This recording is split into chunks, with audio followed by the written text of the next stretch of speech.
세계 테니스 투어 선수들의 세세한 이야기를 알아보는 코너죠. 테니스 인물백과 지난회 방송에서 저희가 가모피를 알아보고 싶다는 의견을 듣고 오늘 샅샅이 파악해 봤습니다. 솔리님은 조금 가슴이 아프시겠어요.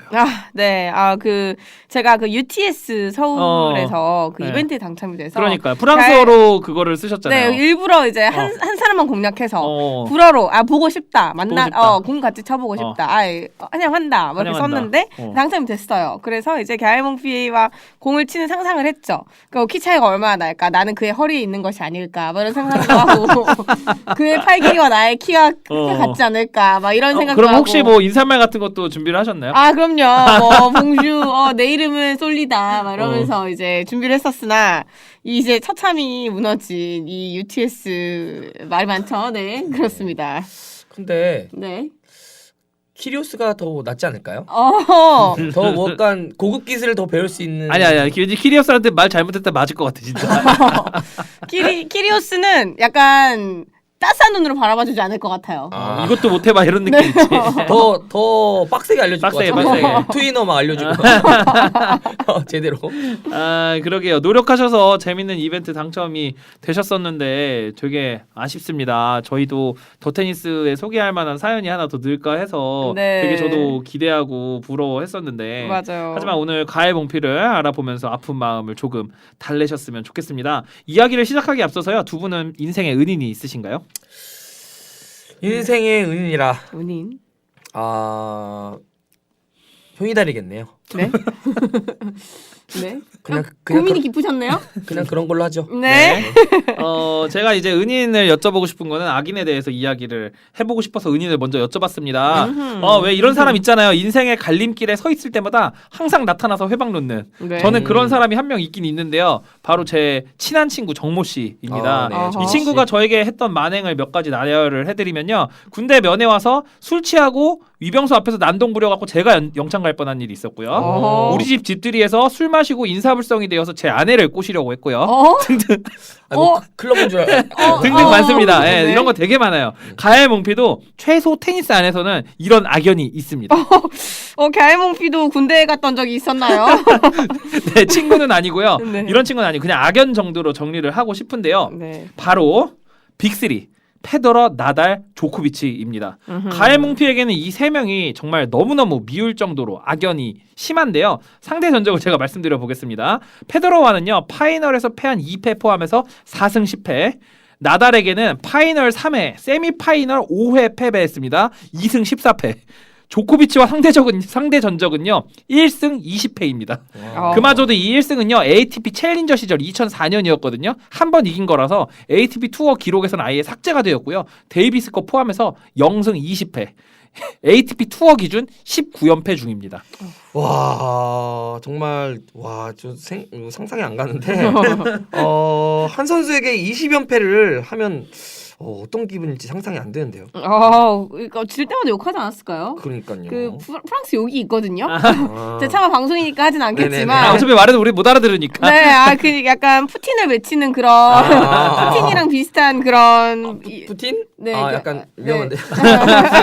약간 그런 욕이 있는데 그거를 굉장히 많이 하지 않았을까 싶은데 그럼 본격적으로 이 슬픈 가엘 몽피에 대해서 한번 알아볼까요? 네, 가엘 세바스티안 몽피. 국내에서는 몽피스라는 이름으로 잘 알려져 있습니다. 약간 TMI를 좀 드리면 불어는 끄듬절을 생략하는 경우가 많기 때문에 몽피스에서 LS를 날린 다음에 몽피라고 부르는 것이 맞습니다. 1980년 9월 1일 파리에서 아버지 프로축구 선수 출신 루핀 몽피와 간호사였던 시베트 카르테스 사이에서 태어났습니다. 86년생 연예인은 영웅재준과 윤호가 있죠. 또 이제 제가 동방신기를 이렇게 좋아하는지 어떻게 아시고? 좋아하셨어요? 네, 진짜요? 네, 안녕하세요. 카시오페아 솔리라고 하고요. 카시오페아. 동방신기는 그 영원한 제 아이돌이고 이제 완전체는 이제 볼 수 없지만 네네. 제가 가장 처음으로 좋아했던 아이돌이자 이제 가장 많이 마음을 썼던 아이돌이고 제일 좋아하는 5명 중에 한 명 누군가요? 심지어 제 최애가 윤호윤입니다. 윤호. 네, 아, 네. 오케이. 열정가이. 86년생 가을몽피와 동갑. 네, 윤호 굉장히 좋아하고. 네. 그래서 86년 2월 6일생이에요, 윤호. 와. 네. 이 정도면 찐인데? 네, 그래서 이제 가을몽피보다 대략 7달 형입니다. 오, 네. 그러네요. 네, 저보다는. 그리고 이제 공통점이 있다면 현역이에요, 둘 다. 그러네요. 네, 현역 그러네. 아이돌입니다. 현역 얼마 아이돌. 전에도 뮤직뱅크 나왔거든요. 윤호가? 네. 진짜로? 동방신기 뮤직뱅크 나왔거든요. 아, 동방신기가 나온 거예요? 둘이 나온 거예요, 그러면? 그 최양창민이랑 윤호. 아, 진짜? 네, 계속 활동하는구나. 네, 그럼요. 현역입니다. 네. 아, 네. 그럼 현역이라는 공통점을 받고. 네. 자, 저는 가해몽피랑은 2살 차이가 나는군요. 네. 가해몽피는 어릴 때부터 운동에 특출난 소질이 있었다고 합니다. 13세, 14세 시절에는요.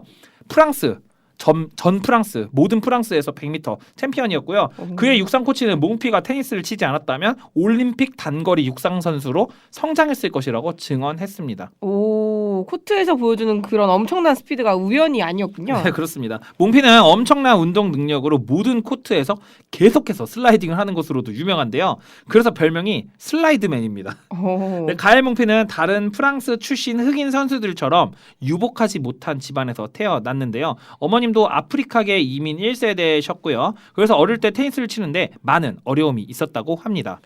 원래 외국에서도 테니스 선수가 되는 것은 돈이 많이 드나요? 네, 우리나라도 뭐 테니스가 이제 고급 스포츠라는 인식이 있긴 하지만 우리나라에서 테니스 선수가 되는 것은 좀 편하다는 느낌이 있거든요. 아무래도 초등학교나 중학교, 고등학교에서 그 테니스 부가 있는 학교에 진학하게 되면 뭐 숙식도 제공하기도 하고 그 다음에 어느 정도 레슨비만 내면 선수가 될 수 있는데 유럽은 인건비가 비싸서 그런지 보통 레슨을 받는 비용 자체가 비싸다고 합니다.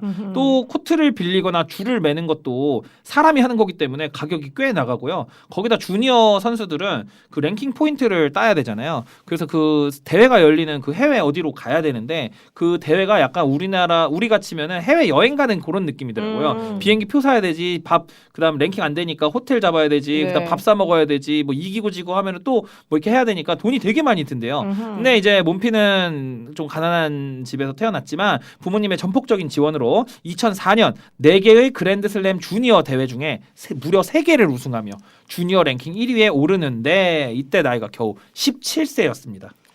역시 그 세계적인 선수가 되기 위해서 주니어 그랜드슬램 우승을 하는 건 약간 좀 국룰인 것 같아요. 맞아요. 우리나라에서도 윈블던 주니어 우승한 선수가 있지 않나요? 네, 처음 신설된 14세부에서 조세혁 선수가 2022년 윈블던에서 우승을 했고요. 그 전에는 94년에 전미라 선수가 윈블던 여자 주니어 준우승을 한 적이 있고요. 정현 선수도 2013년에 윈블던 주니어 준우승을 했고요.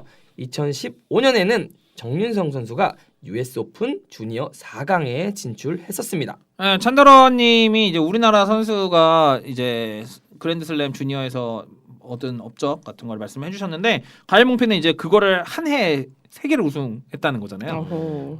정말 대단한 업적이었죠. 한국 선수들이 몇십 년 동안 이뤄낸 것을 1년 만에 그것도 연속으로 이룬 거잖아요. 저 정도 성적이면 주니어에서 가엘 몽피는 무적이었다고 말할 수 있을 것 같습니다. 주니어 대회에서 이룰 것을 모두 이룬 가엘 몽피는 이후 성인 무대에 데뷔를 했고요. 18살이었던 2005년 ATP 대회에서 1회 우승, 2회 준우승이라는 쾌거를 이루며 랭킹 50위를 돌파했습니다. 가엘 몽피를 보니 알카라즈가 떠오르는 건 약간 좀 착각이 아닌 거겠죠. 근데 그 이후 커리어는 좋지 않았다고요? 맞습니다. 이제 빅3를 만나게 되는데요. 랭킹이 오르면서 이제 대회 수준이 올라가잖아요. 근데 가엘 몽피가 승승장구한 것은 2005년까지였고요. 2006년 최초의 악연 로저 페더러를 결승전에서 만납니다. 어허. 결과는 0대2로 패배했는데 이때까지만 해도 가엘 몽피는 2004년에 조코비치도 한번 이겨봤고 해서 앞으로의 자신에게 다가올 미래를 알지 못했을 겁니다. 하지만 재앙은 이제 시작입니다. 2006년에는 재밌는 일도 있었는데요. 가엘 몽피가 라스베가스에서 열린 패들 테니스 대회, 그러니까 패들 테니스가 뭐냐면요, 이제 탁구채 같은 거를 들고 테니스 경기를 하는 건데요. 이제 레저용 경기예요. 테니스에 비해서는 치기가 쉽거든요. 그 다음에 코트도 되게 좁아서 유럽에서는 좀 나이 드신 분들이 많이 하는 그런 경기인데 이 대회를 가엘 몽피가 패들 테니스 프로 선수를 꺾고 우승을 차지했습니다. 어허. 와, 역시 운동 신경 하나는 최고인 선수입니다. 아무리 비슷한 종목이라고 해도 다른 종목의 선수와 경쟁해서 이기는 거 쉽지 않은데요. 말하자면 축구 선수가 프로 족구 선수를 이긴 거랑 비슷할까요? 네, 좀 비슷합니다. 그런 느낌이죠. 어쨌든 몽피는 결승전에서 페더러에게 졌고요. 5월에 로마 마스터스 있잖아요. 나달에게 4강에서 졌고요. 롤랑 가로스, 조코비치에게 졌고요. 패배의 기록이 점점 쌓이게 됩니다. 2007년에는 꾸준히 3라운드 이상 진출을 하면서 단식 통산 50승을 달성을 했는데요. 2008년 드디어 프랑스 오픈에서 준결승에 진출하게 됩니다. 그 프랑스 오픈에서는 사실 자국민에 대한 응원은 활발할 수밖에 없죠. 왜냐하면 네. 우리나라에서 열리는 모든 경기에 우리나라 응원단이 막 많이 가는 것처럼 프랑스 사람들도 자기 프랑스인들이 좀 더 높은 잘하면, 커리어를 쌓는 거에 대해서 엄청나게 응원을 많이 하는 것 같아요. 롤랑 가로스 4강이고 하니까 사실은 굉장히 큰 대회잖아요. 근데 이제 프랑스 관중들은 열정적인 응원으로 악명이 높습니다. 지난 롤랑 가로스에서 또 파리 마스터스에서 조코비치와 마찰을 빚기도 했잖아요. 근데 가엘 몽피는 아쉽게도 1대3으로 로저 페더러에게 다시 한번 패배하면서 눈물을 삼켰습니다. 2008년에는 프랑스 대표로 올림픽을 참가를 했는데 8강에서 또 노박 조코비치에게 지면서 탈락했습니다. 아이고. 2008년 베이징 올림픽 남자 단식 금메달은 라파엘 나달이었고 남자 복식 금메달은 페더러와 바브린카가 획득했습니다. 이때 동메달을 받은 선수가 바로 노박 조코비치입니다.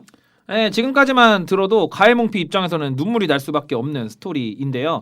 2009년에는 드디어 나달을 상대로 소중한 1승을 거두게 됩니다. 이 대회는 ATP 250 카타르 오픈이었고요. 이후 US 오픈 16강에서 다시 한번 나달을 만나서 지면서 눈물을 삼켰습니다.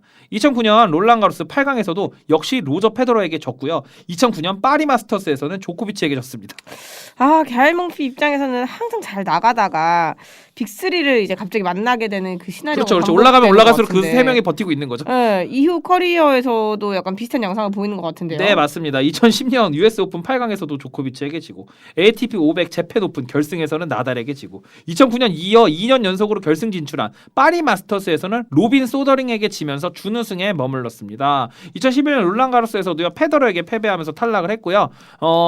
그렇지만 이제 가엘 몽피에게도 영광이 있기는 있었습니다. 빅3만 만나면 작아지는 가엘 몽피였지만 나머지 선수들은 학살을 했거든요. 그래서 개인 통산 200승을 돌파를 했고요. 스톡홀름 오픈에서 우승하는 등 나름 쏠쏠히 승리를 가져가긴 했습니다.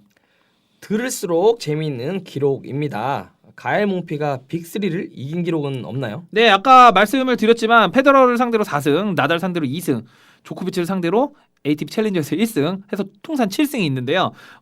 구체적으로 말씀을 드리면 2015년 몬테카를로 마스터스에서 로저 페더러를 이기고 4강에 올랐지만 토마스 베르디에게 패배했고요. 역시 꾸준히 경기 출전하면서 2017년에 단식 통산 400승 고지에 오르게 됩니다. 이후 ATP 250에서 타이틀을 2개 가져가는 등 빅3를 제외한 선수들에게는 계속된 승리로 2021년에는 무려 통산 500승의 고지를 오르게 되는데 이는 현역 선수 중에 단 11명만이 가지고 있는 기록입니다. 가엘 몽피 선수는 작년인 2022년 호주 오픈에서 통산 10번째 8강에 오르면서 감동을 주었죠. 2022년 호주 오픈 몽피 선수의 8강 경기를 보자면 베레티니와의 경기였는데요. 1세트 2대2 몽피 선수의 서브를 베레티니 선수가 첫 브레이크를 따냈고요. 그대로 쭉 경기가 이어지면서 베레티니 선수가 6대4로 1세트를 승리했습니다. 2세트도 베레티니 선수가 게임 스코어 3대3 몽피 선수의 서브 게임을 단 한 번에 브레이크를 해내면서 1세트와 마찬가지로 6대4로 2세트도 가져갑니다. 2세트 1대2 베레티니 선수의 서브에서 몽피 선수가 브레이크를 할 기회가 있었는데요. 10번째까지 가는 듀스 끝에 브레이크를 실패하면서 아쉽게 게임을 내줬습니다. 이 한 게임만 20분 정도 소요가 됐고요. 3세트 세트 스코어 0대2로 지고 있던 몽피 선수가 게임 스코어 3대2 베레티니 선수의 서브를 처음으로 브레이크를 하면서 반격에 나섰고요. 그대로 스코어를 잘 지켜내면서 6대3으로 3세트를 승리합니다. 4세트에서도 몽피 선수의 반격은 계속 이어졌습니다. 게임 스코어 2대2 베레티니 선수의 서브를 듀스에서 잡아내면서 브레이크를 성공했고요. 게임 스코어 5대3 베레티니 선수의 서브를 7번째까지 가는 듀스 끝에 다시 잡아냈고 2세트에 브레이크 기회를 놓쳤던 복수에 성공을 하면서 4세트도 몽피 선수가 가져가게 됩니다. 마지막 5세트 몽피 선수는 첫 서브부터 베레티니 선수에게 브레이크를 허용을 했고요. 이어진 자신의 두 번째 서브도 연속적으로 브레이크를 허용을 하면서 게임 스코어 0대3으로 끌려가기 시작을 했고 베레티니 선수가 자신의 포인트와 게임을 잘 지켜내면서 게임 스코어 6대2로 승리하면서 세트 스코어 3대2로 베레티니 선수가 4강에 진출하게 됩니다. 몽피 선수의 호주 오픈 통산 10번째 8강 여정은 여기까지였습니다.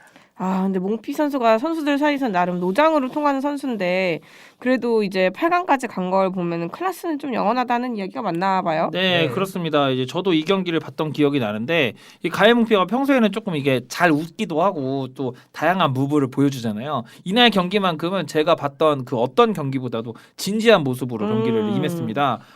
그러면서 이제 두 선수의 혈투가 인상적이었어요. 사실은 베레티니도 반드시 성적을 내야 되는 입장이긴 했거든요. 이때가 사실 베레티니의 개인적으로는 전성기지 않았나. 왜냐면 그 뒤로 이제 윈블던에서 결승까지 가고 이렇게 했으니까 전성기라고 생각하는데 가엘몽피가 좀 넘기에는 좀 어려운 산이었다 이런 생각이 들고요. 가엘몽피 하면 또 빅샷 엄청난 샷으로 유명하잖아요. 이제 페더러의 노룩발리 유명하잖아요. 근데 가엘몽피도 노룩발리를 종종 하는 편이고요. 저도 굳이 따지면 페더러의 노룩발리보다는 가엘몽피의 노룩발리를 좀 따라하는 편이다. 다른 사람에게 편이다. 웃음을 주는 노룩발리. 페더러는 노룩발리하면 멋지잖아요. 그쵸. 근데 저의 노룩발리는 다른 사람에게 웃음을 준다.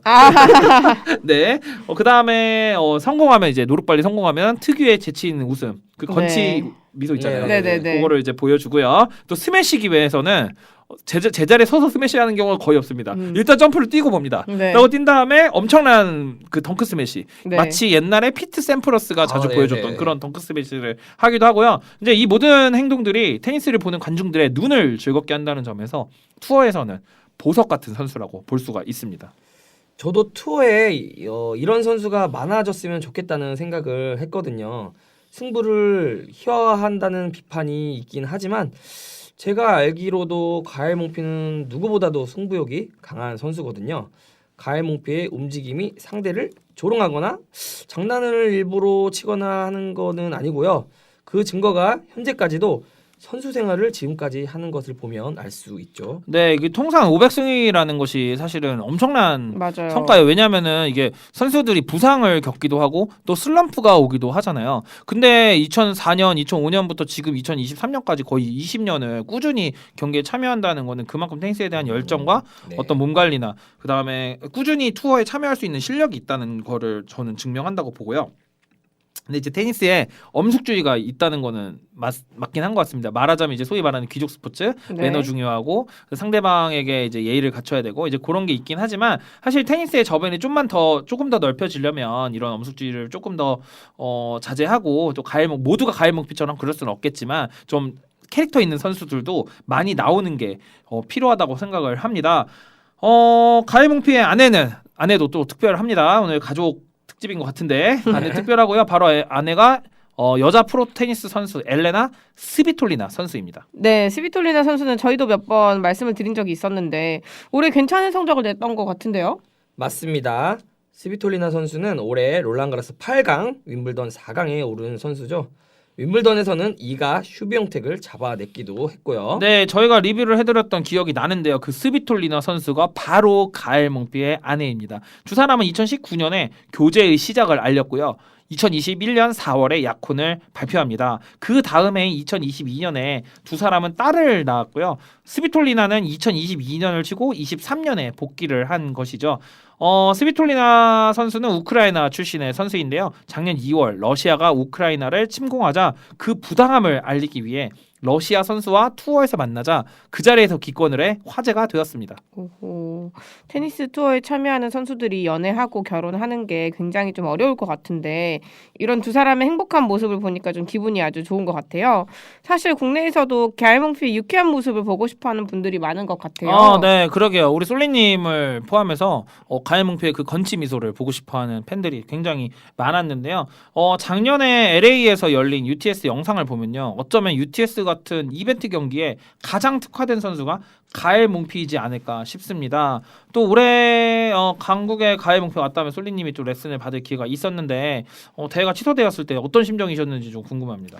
진짜 많이 아쉬웠고 네, 엄청 사실 기대를 했거든요. 왜냐면 이런 프로 테니스 선수, 특히 한국 테니스 선수도 만나기 어려운데 맞아요. 이런 저희가 이제껏 말씀드린 이런 업적을 쌓은 유명한 프로 테니스 남자 선수랑 이제 같이 뭔가를 할 수 있다는 게 엄청난 영광일 것 같았는데 이거를 할 수 없게 된 게 제가 너무너무 아쉬웠습니다. 네. 근데 뭐 어쩔 수 없죠. 뭐 이렇게 다음에 또 좋은 기회가 있을 것 같습니다. 맞아요. 저희가 이거 하고 네. 있으니까. 네. 제가 이거 끝내기 전에 하나만 더 말씀을 드리면 네. 가해몽피는 머리도 굉장히 좋습니다. 가해몽피가 그 ATP 유튜브에 그 챌린지가 있거든요. 네네. 그 세계 랭킹 1위를 쭉 나열하는 챌린지예요. 네네. 그 챌린지에서 가해몽피는 모든 선수의 연말 세계 랭킹 1위, 그러니까 1위만 22년엔 누구, 21년엔 네. 누구 이거를 외우는 챌린지가 있었는데 가해몽피가 하나도 빼놓지 않고 전부 다 맞춰가지고 화제가 되었습니다. 하나 틀린 사람이 마린 칠리치예요. 근데 이거 왜 그러냐면 이제 가해몽피가 오랫동안 그 투어 선수를 했잖아요. 네네네. 그러니까 자기 동료란 말이야. 네. 그러니까 이게 되게 약간 할아버지가 옛날에 이때는 뭐했지, 이때는 뭐했지 그거를 쭉쭉쭉 아는 것처럼 가해몽피가 이제 하나도 틀리지 않고 모두 이야기를 했다. 네, 이 선수가 그러니까 노장이긴 하지만 그래도 뭐 조코비치가 지금 계속 치는 그렇죠. 것처럼 은퇴하기 전까지는 좀 많은 그랜드슬램이나 많은 투어에서 좀 봤으면 네, 안타까워요. 한 번이라도 좀 네. 우승을 좀 큰 대회에서 네. 하고 나면. 그러면 참 좋을 텐데 그런 결과까지 한번 기대해 보면서 네. 오늘 저희 테니스 인물백과는 가에몽피에 대해서 소개를 해봤습니다. 그러면 다음 테니스 인물백과에서 찬더러님께서 알아보고 싶은 선수 어떤 선수가 있을까요? 네, 이제 곧 복귀를 이제 앞두고 있는 선수죠. 오사카 나오미 선수에 대해서 알아보는 건 어떨까 싶습니다. 그 오사카 나오미 선수 하면은 저희 그 비하인드 스토리가 있는데 제 아내가 오사카 나오미 선수 치는 걸 보면서 저 사람은 흑인이냐 아니냐. 근데 이름은 일단 오사카 나오미니까 일본인인데 네. 보통 테니스 선수들이 아까도 잠깐 말씀드렸는데 이제 야외에서 훈련을 많이 하니까 네. 타잖아요. 네네네. 그러니까 저 사람이 진짜 흑인이냐 아니면 타서 저렇게 된 거냐 이거를 물어봤었는데 제가 그때 당시엔 잘 몰라가지고 타서 그런 것이다 이렇게 얘기를 했습니다. 여기까지. 네. 그럼 저희 더 테니스 인물백과 다음 시간에는 오사카 나오미에 대해서 알아보도록 하겠습니다. 테니스 동호인들의 고민을 들어드리는 코너죠. 금쪽 같은 내 테니스. 오늘은 살아있는 고민을 가지고 왔는데요. 한번 들어보시죠. 안녕하세요. 저는 테니스를 3년 친 나름 동네 테니들 사이에서는 꽤 친다고 인정받는 동호인입니다. 제 고민은 다름이 아닌 백핸드 스트로크인데요. 투핸드로 백핸드를 치는데 공이 너무 약해서 복식을 칠 때는 무조건 포칭을 당해요. 그래서 원핸드로 바꾸어 보았는데 나름 괜찮더라고요. 저 어떻게 할까요? 아하. 네, 이거 동네 테린이인 네. 레딕의 고민이었습니다. 네, 아. 오늘 많이 들어본. 네. 네. 네. 네. 이거를 좀 오늘 고민을 좀 해결해 주시죠. 저도 이제 어느 정도 이거 마무리해야 될 때가 됐거든요. 근데 투핸드보다 원핸드가 지금 했을 때 잘 맞으면 원핸드로 가야 되는 거 아닌가요? 맞아요. 느낌은 원핸드가 더 좋은데 실제 샷의 퀄리티는 제가 3년 동안 투핸드를 쳤기 때문에 그러니까 제가 무슨 느낌이 드냐면 지금까지 뭐 했나 이런 생각이 들어요. 근데 이게 중요한 것 같아요. 내가 칠 때랑 상대가 받을 때. 그러니까 상대가 받을 때 나의 투핸드 공이 더 까다로우냐, 나의 원핸드 공이 까다로우냐를 봤을 때 상대가 너 원핸드로 치는 것보다 투핸드로 치는 게 더 까다로워. 그 공이 나는 더 받기 어려웠어라고 하면은 투핸드로 가야죠. 상대방에게 물어봐라. 그렇죠. 근데 이게 제가 이제 사실 이런 질문을 왜 시작하게 됐냐면 이거는 제가 말씀 안 드렸는데 휴니달님 있잖아요. 네. 휴니달님이 백핸드 정말 잘 치시잖아요. 네. 네네네. 근데 제가 휴니달님 백핸드 잘 치는 걸 보고 그건 처음에 이제 제가 휴니달님 잘 모를 때 인스타그램에서 처음 봤을 때 백핸드를 너무 잘 치는 거예요. 그래갖고 제가 물어봤었잖아요. 휴니달님 백핸드 잘 치신다. 그랬더니 왼손잡이라고 하셨었잖아요. 네. 그래서 제가 왼손잡이요? 네, 왼손잡이입니다. 몰랐네요. 처음 알았네요. 네, 양손잡이가 맞는데 원래는 네. 왼손잡이가 맞아요. 양손을 다 쓰는데 네, 왼손이 메인이다. 네, 메인이 왼손이고 밥 먹을 때도 왼손으로 먹고 근데 뭐 가위는 뭐 오른손 뭐 이런 거예요. 약간 뭔지 알겠어요. 왼손 가위가 잘 쓴다. 없으니까 뭐 이런 거 아닌가? 오른손도 쓰긴 쓰는데 왼손잡이다. 근데 거기서부터 저희 고민이 시작이 된 건데 보통 백핸드를 투핸드로 친다 그러면 왼손 위주로 공을 친다고 하잖아요. 네네. 그래서 제가 이제 그때 그래서 제가 설명을 듣고 나서 그래서 휴니달님은 백핸드를 잘 치시는구나 이런 생각을 잘 했거든요. 근데 제가 그 뒤로 저희 백핸드를 보니까 안 되는 거예요. 아무리 쳐도 안 돼. 진짜 이게 내가 좌절한 게 한번 진짜 라켓 집어 던진 적이 있어. 너무 짜증나가지고. 근데 레딩님 왼손잡이 아니잖아요. 아니에요. 아니고, 그러니까 이게 사람이 있잖아요. 그 손에 능력치가 있다는 거지. 내 주장이에요. 오른손은 잘하고 왼손도 어느 정도 비슷하게 하는 사람은 포핸드도 백핸드도 잘 칠 것 같아. 내가 생각했을 때. 그래서 나는 왼손이 삐꾸야. 왼손이 안 돼. 아무리 왼손을 쳐도 백핸드가 안 되니까 근데 너무 괴롭더라고. 제가 그 배울 때 어떤 코치님 뭐라고 하셨냐면 백핸드가 잘 안 되면 뭐 투백인데 백핸드가 잘 안 되면 오른손을 놓고 왼손으로만 쳐봐라. 그거 해봤지. 그래서 왼손으로만 힘을 주는 거를 터득을 한 다음에 이 감을 안 다음에 두 개를 잡고 치면 훨씬 더 잘 칠 것이다. 그래서 제가 그렇게 해봤는데 정말 잘 되더라고요. 근데 이게 길잖아요, 라켓이. 헤드가 길면 보통 왼손을 짧게 잡잖아요. 투핸드로 치려고 그러면. 네네. 그렇게 쳐봤거든요. 네. 그렇게 치면 진짜 막 라켓의 진동이 막 장난 아니던데. 그러니까 내가 보니까 치질 못해 공을. 왼손 가지고서 공을 맞춘다는 행위가 좋지가 않다. 그래가지고 원핸드로 좀 치는데 우리 코치님 말씀으로는 제가 3번 배웠거든요. 네. 3번 배웠는데 3번 배운 거 치곤 잘한다. 그래갖고 약간 기분이 좋아졌지. 그래서 이제 이런 고민을 하게 된 겁니다. 게임할 때도 그럼 게임할 때 원핸드로 쳐보신 적이 있나요? 계속 원핸드로 치죠. 저는 이제 이런 건 있어요. 보통 이제 테니스 이기고 싶어가지고 뭐 슬라이스도 되고 뭐 하잖아요. 네. 절대 그렇게 안 해. 무조건 스트로크. 다 걸려도 날려도 무조건 스트로크. 그래야지 빨리 든다고 생각을 해가지고 그렇게 하는데 생각보다 느는 속도는 느린 것 같아요. 근데 치는 느낌은 훨씬 좋다. 저도 예전에 원핸드 했다가 중간에 한번 투핸드로 바꿔본 적이 있어요. 근데 이유가 뭐죠? 뭔가 안 맞는 것 같아서. 예전에는 진짜 백핸드가 지금보다 훨씬 더 안 맞았던 것 같아요. 원핸드가. 네네. 근데 계속 연습을 하면서 이제 좀 지금까지 올라오게 된 것 같은데 그래서 너무 저도 답답한 나머지 이제 반대의 경우죠. 네네네. 이제 원핸드가 안 돼서 투핸드로 바꾼 경우. 네. 근데 이제 장단점이 있는 것 같아요. 쳐보니까 이제 원핸드는 이제 이 치는 반경이 넓어서 수비가 용이하고 네. 그리고 투핸드보다 이제 한 손으로 치기 때문에 슬라이스도 바로바로 이제 대응 가능하고 가능하고 그렇고 그 다음에 파워가 더 센 것 같아요. 투핸드보다는. 그래요? 네, 아닌데. 저는 원핸드가 더 이제 원을 더 크게 그릴 수 있는다고 해야 되나? 근데 투핸드는 내가 두 손을 잡고 있기 때문에 이제 내가 수비 가동 범위가 짧아요. 네, 그리고 슬라이스 한 손으로 또 하기가 또 불편해. 두 손을 잡고 있다가 이거 대처하기가 이런 장단점이 좀 있더라고요. 그래서 결국은 저는 원핸드로 다시 돌아왔다. 근데 레딩님이 안 맞는다는 거예요. 그 안 맞는 게 뭐예요? 백핸드로 그러니까 예를 들면 공을 이렇게 포핸드로 예를 들면 공을 땅 치잖아요. 그리고 땅 치면 공이 촉 가잖아요. 백핸드는 어떠냐면은 공을 땅 치는 법을 몰라. 왼손 위주로 이렇게 치려고 그러면 공을 탕 쳐야 되는데 나는 항상 백핸드 칠 때 공을 이렇게 밀고 있더라고 이렇게. 이걸 탁 쳐야 되는데. 그래야지 뭐가 파워가 나오고 뭐가 나오도 할 거 아니에요. 치면서 밀어야 되는 거 아니에요? 그러니까 그걸 내가 못 한다니까. 그 감각이 없다. 이거를 아무리 내가 열심히 연습을 해도 안 되더라. 근데 원핸드는 그래도 오른손으로 치는 거 포핸드랑 이렇게 치는 거니까 탕 치더라. 이제 그런 거지. 근데 그런 메커니즘으로 보면은 원핸드가 더 어려운 거 아닐까요? 그러니까. 왜냐면 포핸드는 내가 라켓 안쪽 면을 사용하는 거고 백핸드는 말 그대로 바깥쪽 면을 사용해서 내가 손등으로 친다고 생각해서 쳐야 되는데 반대로 이게 그래서 되잖아요. 결과는 투핸드가 결과가 낫다. 근데 저는 지금 바꿀 수 있다고 하면은 안정적인 거는 투핸드가 훨씬 더 안정적인 건 맞는 것 같아요. 안정적인. 그리고 제가 이거 그걸 아직 투핸드를 잘 치는 방법을 모르다 보니까 그거를 안정적으로 치고 잘 가둬두면은 투핸드 백핸드가 더 낫지 않을까. 그럼 만약에 둘 다 같은 레벨까지 잘 치는 수준이 된다면 투핸드를 치고 싶으시다. 저는 그럴 것 같아요. 뭔가 더 안정적인 것 같아요. 솔리님은 저도 투핸드. 안정적인 면은 확실히 있는 것 같아요. 그리고 이제 결과적으로 생각하면 원핸드로 치면 한쪽만 사용하게 되는 거잖아요. 팔?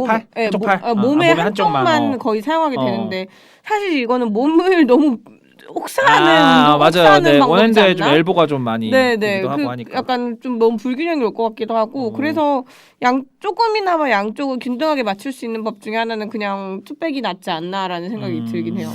그리고 제가 제일 원핸드로 한 이유는 결정적인 이유는 단 한 가지입니다. 뭐죠? 맞춰보세요.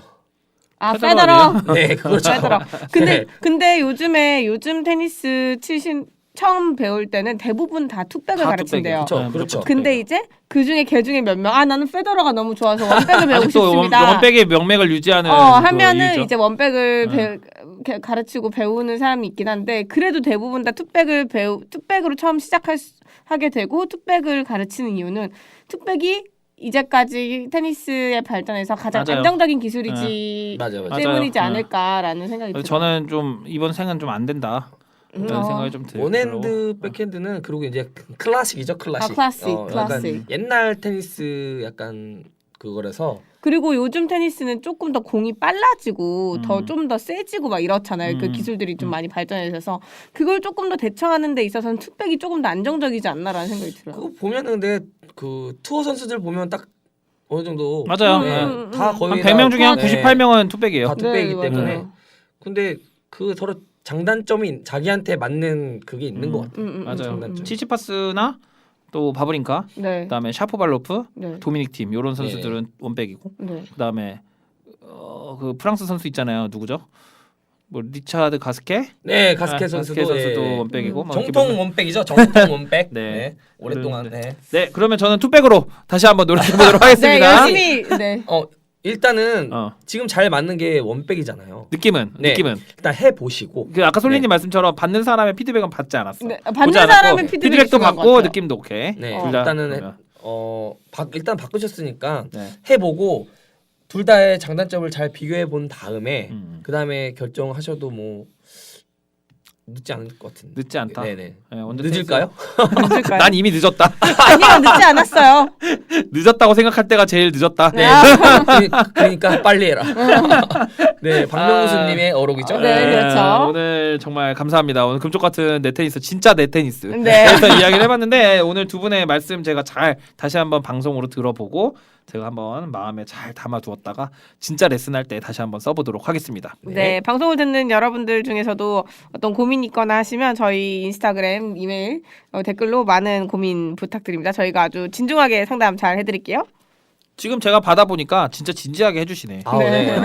내일인 것처럼. 네, 아니 왜냐면 우리 금쪽이잖아요. 우리 금쪽이니까 바로 해줘야죠. 네, 좋습니다. 레딕 찬더러 솔리의 더 테니스 이번 방송은 여기까지입니다. 다음 방송도 기대해 주세요.